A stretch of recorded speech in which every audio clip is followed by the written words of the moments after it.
This is for when you need big space for big families.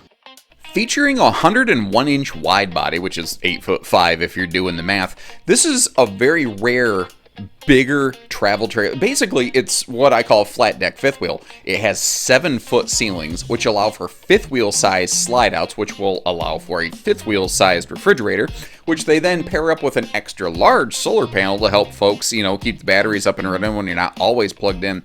But it is a large and in charge triple slide model. It also has one of the cooler, I'm going to call it kind of like, campertainment kind of outdoor centers right there. Dedicated outdoor entertainment, cooking, storage, like really handy, cool stuff. Solid surface counters through the RV. You've got that TV right there straight across from the entertainment center. But what's kind of cool about this one, when you're stuck inside on a rainy day, the rear room can kind of convert into sort of like a kid's second living room.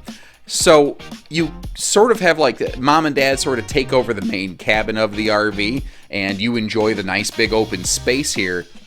And then the kids still have their own kind of private area, which is really nice. But even when you're just sleeping, it just means everyone has more space, more privacy, and it just works more comfortably. Like maybe you do have a whole mess of kids and you want to have their own private room, or maybe you have a kid with special needs who needs a private space where they can kind of have a quiet area and decompress in the back of the RV away from more of the noise of the campsites. Maybe you need an actual mother-in-law suite. It could kind of do a number of different things.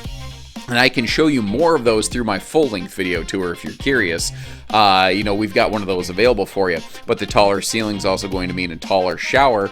And up front here, they do have an extremely walk-around bed because it's a true queen bed in a wide-body camper. So you're getting an extra 2.5 to 3 inches of space around the bed on both sides. And you can, of course, get the multiple air conditioning system because this is a frickin' hoss of a camper. And if it's cooking hot outside, you are going to want all the cooling you can get.